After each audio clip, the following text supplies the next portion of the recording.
नमस्कार प्रिय मित्रों, मैं अमिता आशीष। आइए सुनते हैं मालती जोशी जी के द्वारा लिखी हुई कहानी साथी। दाल पीसते पीसते उनका बूढ़ा शरीर हाँफ उठा था। हर आहट पर वे चौंक उठती थीं, कभी इस आशा से कि रामलाल होगा, कभी इस डर से कि बहुरानी क्लब से ना लौट आई हो। यूँ देखा जाए तो बहू रानी बेचारी कभी कुछ नहीं कहती, खुद ही आगे बढ़ बढ़कर उनकी हर इच्छा, हर ज़रूरत को पूरा करने की कोशिश करती है। फिर भी कभी कभी संकोच हो ही जाता है। पिछले हफ्ते से बाबूजी 2-3 बार कचौड़ी खाने की बात कह चुके हैं। यूँ यह कोई बड़ी बात नहीं थी, लेकिन उनकी खांसी बढ़ जाने के डर से इधर तली हुई चीज़ें करीब करीब बंद सी हैं। माँ जी इस बात के औचित्य को समझती ना हो, ऐसा भी नहीं। फिर भी बाबूजी का यूँ जरा सी चीज़ के लिए तरसते रहना उन्हें अपार कष्ट पहुँचाता है। इसीलिए आज उन्होंने मुँह अंधेरे उठकर दाल भिगो दी थी।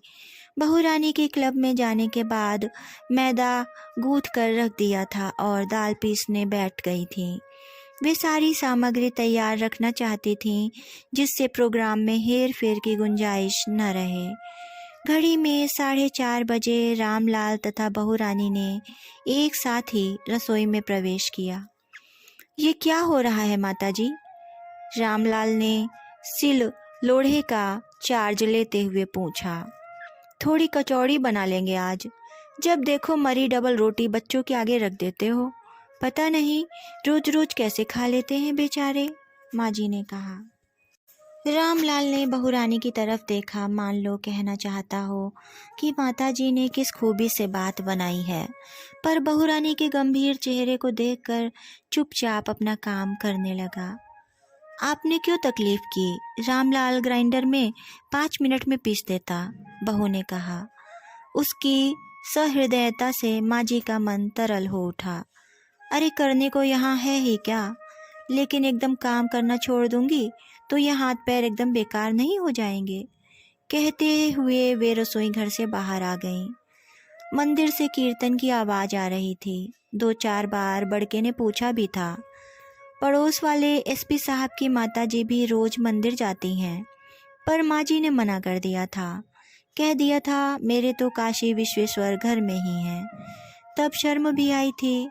बहू क्या सोचती होगी कि बुढ़ापे में भी इन्हें घर का मोह नहीं छूटता। वे क्या करें, सचमुच ही उनका घर से पाँव नहीं निकल पाता। माँ जी कचौड़ियाँ गरम गरम बन रही हैं, आप और बाबूजी खा लीजिए ना। बहू रानी पास खड़ी होकर बड़े प्रेम से कह रही थी। आ जाने दो बच्चों को, उनके साथ खा लूँगी। हाँ अपने बाबूजी को तुम दे आओ, माँ ने कहा। जब भी खाने की कोई चीज़ बाबूजी के कमरे में भेजनी होती तो वे बहू रानी को ही भेजती। बहू जब माथे पर पल्ला खींचकर बड़े अदब से ट्रे लेकर कमरे में जाती तो गर्व से उनका सीना फूल उठता। लगता कि इस वक्त हर कोई आकर देखे कि उनकी बहू कितनी सुशील है। मेजर की बेटी है, कलेक्टर की बीबी है, पर जरा सा भी गुरूर नहीं है।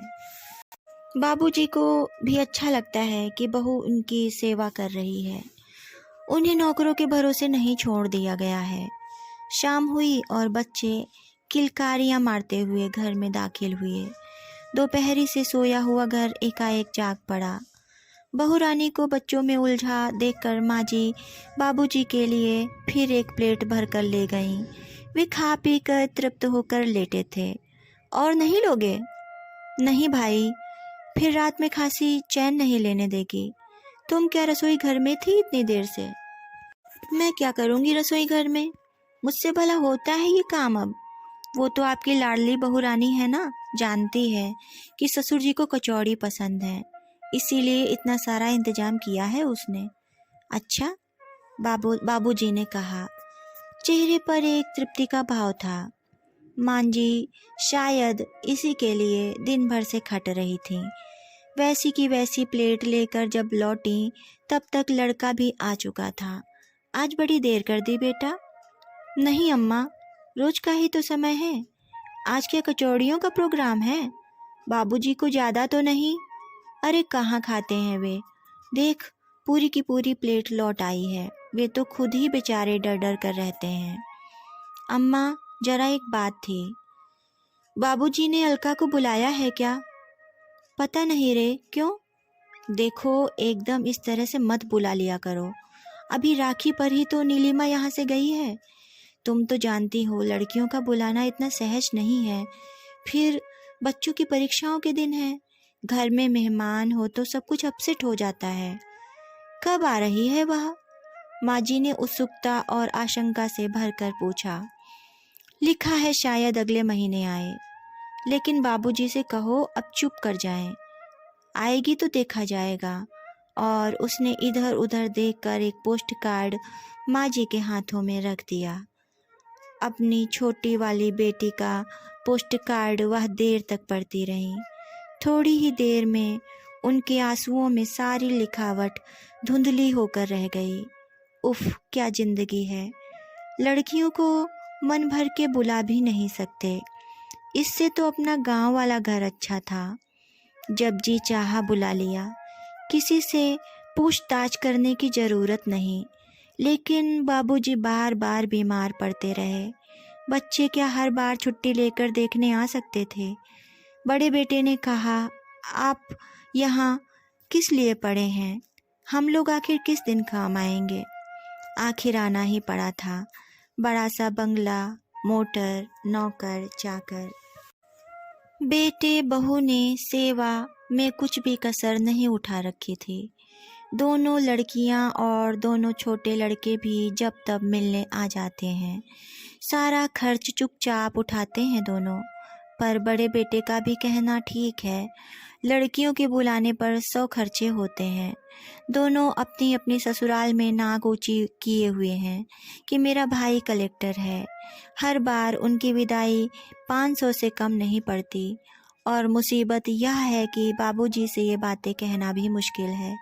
कहेंगे 150 रुपये पेंशन के पाता हूँ, लड़कियों को अपनी हिम्मत पर बुलाता हूँ। अब इनसे कौन कहे कि 150 में आजकल होता क्या है, 100 रुपये की दवाई ही आ जाती है।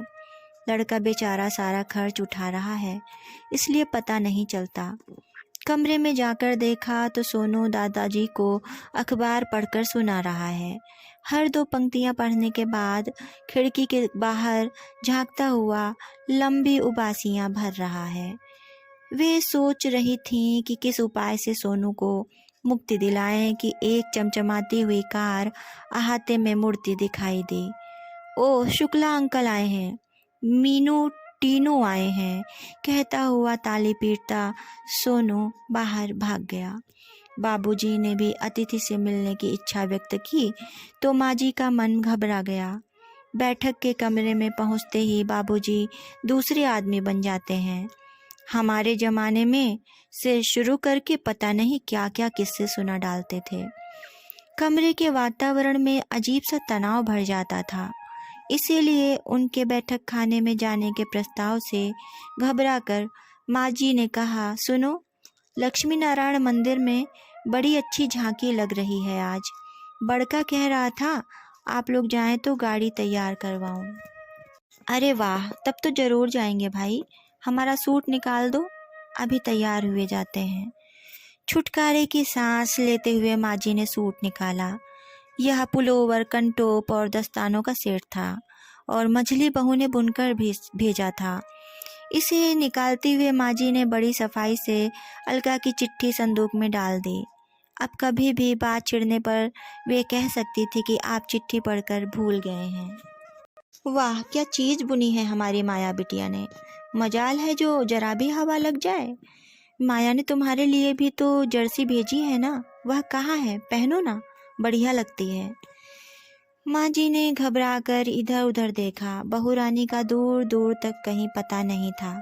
गनीमत थी, नहीं तो मंझली बहू की इतनी तारीफ वह सह नहीं पाती। चलना नहीं है, बाबूजी ने कहा तो उनकी तंद्रा टूटी। शाम को बाबूजी के साथ उन्हें मंदिर जाना बड़ा अच्छा लगता था। ड्राइवर अदब से दरवाज़ा खोलकर खड़ा हो जाता था, नौकर हाथ देकर दोनों को उतारता था। सारे दृश्य को दर्शनार्थी बड़े मनोयोग से देखते थे। आंखों में श्रद्धा और आदर लिए हुए वे जब हाथ जोड़ते तो मन गौरव से भर उठता। हमेशा की तरह बाबूजी मंदिर में शास्त्रार्थ करने बैठ गए। माँ जी बेचैनी से प्रतीक्षा करने वाले ड्राइवर और सुखलाल को देखती रहीं। उन्हें लगा कि बाबूजी ज़्यादा देर लगा रहे हैं। जरूर ड्राइवर उन्हें मन ही मन कोस रहा होगा। 2-4 बार याद दिलाने के बाद बाबूजी उठे। अपने ही जैसे 2-3 बुजुर्गों को उन्होंने गाड़ी में बैठने के लिए निमंत्रित किया। माँ जी को फिर एक बार ड्राइवर की नाराज़गी का डर हुआ। सारे रास्ते वे उसे कुरेद कुरेद कर उसके घर परिवार के संबंध में पूछती रहीं। बंगले में पांव रखते ही भुने हुए प्याज की गंध उनके नथनों में भर गई। उन्हें रामलाल पर क्रोध हो आया। कितनी बार कहा है, सोमवार को प्याज मत छौंका कर, तेरे बाबूजी खाते नहीं। लेकिन उसका क्या है, नौकर आदमी है। लेकिन इन लोगों से क्या एक दिन भी सब्र नहीं होता। वे भागी भागी रसोई में गईं। सब्जी प्याज में छौंक दी रामलाल, अब उन्हें क्या परोसूंगी मैं, उन्होंने रोष में कहा। हुजूर, बड़े साहब के लिए लौकी अलग बना रखी है, एक बार कहने से भूलता थोड़े ही हूँ, रामलाल ने गर्वोक्ति से कहा। माँ जी खुश हो गई थी। रात को बाबूजी की थाली उन्होंने कमरे में ही पहुँचा दी। तुम यही खा लो, उन लोगों ने तमाम चीज़ों में प्याज डाल रखा है, उससे क्या फ़र्क पड़ता है, बाबूजी ने निरीह भाव से कहा।